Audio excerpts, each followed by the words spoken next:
Alors que la polémique enfle, le cadre général prend une tournure dramatique, mettant en lumière les défis à la croisée des chemins qui se présentent à la France. Les propos véhéments de Bruno Retailleau, accusant Emmanuel Macron d'ingérence diplomatique vis-à-vis de l'Algérie et de ruineuse complaisance envers les énergies vertes, ont enflammé un climat politique déjà chargé. Sur fond de tensions historiques, cette confrontation s'apparente à un moment charnière où souveraineté, écologie et géopolitique se mêlent de manière indissociable. Tout a débuté lorsque le président du groupe Les Républicains au Sénat a publié une tribune cinglante dans un grand journal national, qualifiant la stratégie énergétique actuelle de dangereuse et coûteuse, et dénonçant une politique de subvention aux renouvelables selon lui illusoire. Il y dénonçait un déséquilibre profondément inquiétant. Le pouvoir placerait ses espoirs dans des technologies intermittentes sans fiabilité, comme l'éolien et le solaire, au détriment du nucléaire, seul garant selon lui d'une énergie stable, propre et souveraine. L'écho est immédiat dans l'opinion publique. Une partie de la droite applaudit, ravivée par un discours qui résonne avec la nostalgie d'un modèle gaulliste affirmant l'indépendance nationale. Mais Retailleau ne s'est pas arrêté à la critique énergétique. Il a également accablé Macron sur la scène diplomatique, l'accusant d'une faiblesse inadmissible vis-à-vis de l'Algérie.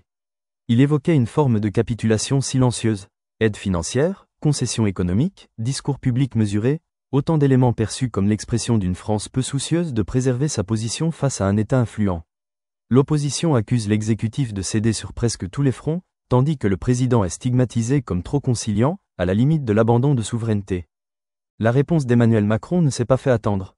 D'abord dans l'intimité des couloirs de l'Élysée, où il aurait rappelé vertement à ses ministres que la diplomatie nationale est l'exclusivité de l'exécutif, et qu'aucune déclaration unilatérale de nature à fragiliser la position française ne serait tolérée.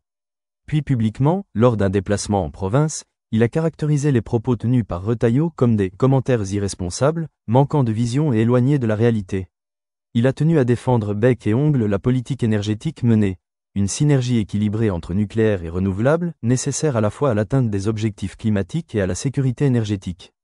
Il a plaidé pour la complémentarité des filières, soulignant que sans investissement massif dans toutes les solutions bas carbone, la France se condamnerait à dépendre d'un mix incomplet et instable. Le gouvernement, en phase avec le président, a riposté en bloc. Agnès Pannier-Runacher, Gabriel Attal, sans oublier le Premier ministre, ont dénoncé une posture populiste et, accélérant la désunion nationale, stigmatisant un discours jugé anti-science et dangereux dans son refus de voir l'urgence climatique.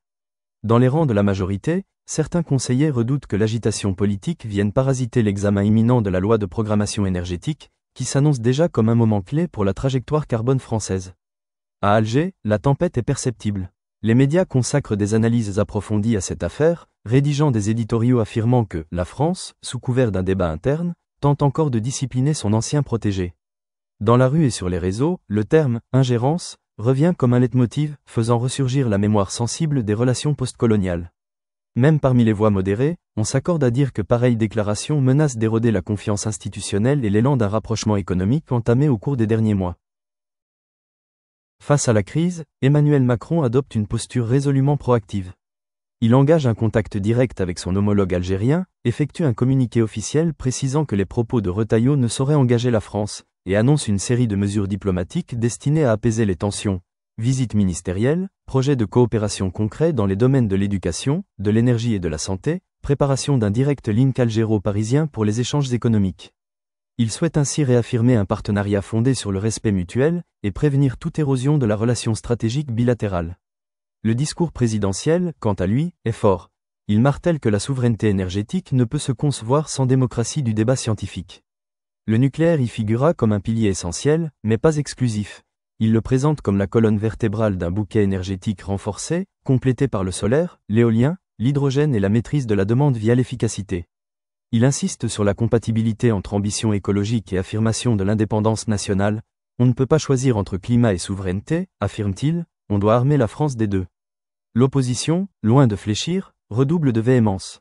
Retailleau prépare la diffusion d'un livre blanc, il escalade vers une campagne médiatique et télévisuelle, multiplie les interviews, organise des conférences de presse, rassemble des rapports économiques visant à dénoncer la hausse des coûts des subventions aux renouvelables, et plaide pour une refonte radicale de la politique énergétique.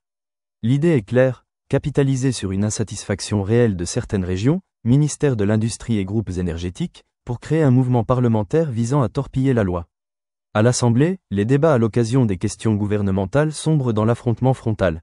certains députés de la majorité défendent l'orientation climatique, arguant chiffres à l'appui sur la baisse des émissions et les créations d'emplois liés aux renouvelables. D'autres évoquent les surcoûts, l'instabilité de marché et réclament un audit public. Les conservateurs, eux, dénoncent l'incohérence du gouvernement et reprennent à leur compte l'idée que la technologie nucléaire seule peut garantir une autonomie critique en cas de crise géopolitique mondiale. Sur la scène européenne, l'inquiétude grandit. Berlin, Rome et Madrid observent la France avec attention.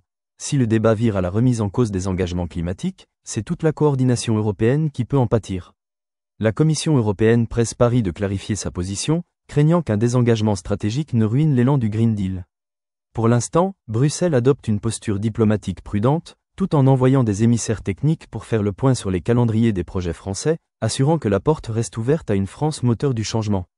Dans les coulisses, les conseillers de l'Élysée peaufinent un plan d'action. Déploiement de 5 gigawatts d'éolien terrestre supplémentaires, extension du parc solaire, financement d'un second programme hydrogène massif, lancement d'une campagne d'information publique pour expliquer les caractéristiques complémentaires des filières et maintien du calendrier de nouveaux réacteurs nucléaires de 4e génération. Le but, conjuguer le full mix énergétique avec clarté et persuasion.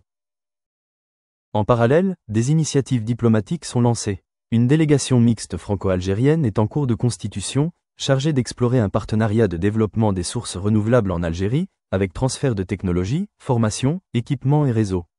Des projets conjoints dans l'hydrogène vert, la géothermie, la désalinisation solaire et la formation universitaire sont annoncés comme des leviers potentiels pour tourner la page de la crise et bâtir une communauté d'intérêt durable.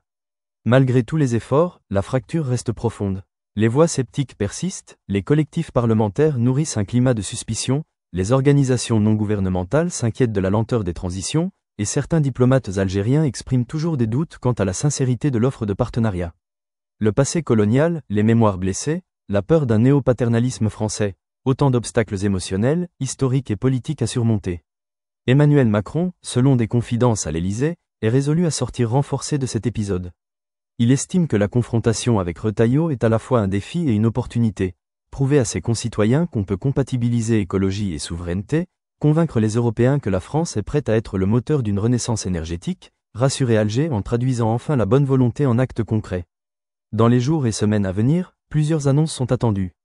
Des inaugurations d'infrastructures hybrides, un sommet bilatéral à Alger, une table ronde internationale en France, un pacte industriel écologique France-Algérie, des appels à projets pour les startups de l'énergie. Le pari est risqué mais clair. Transformer une crise en terreau fertile, une tension en catalyseur politique, une polémique en programme ambitieux. Car l'enjeu n'est rien de moins que l'avenir de la France dans un monde en mutation, une relation complexe avec l'Algérie qui a le potentiel pour devenir exemplaire et la promesse d'une transition énergétique souveraine, inclusive et visionnaire.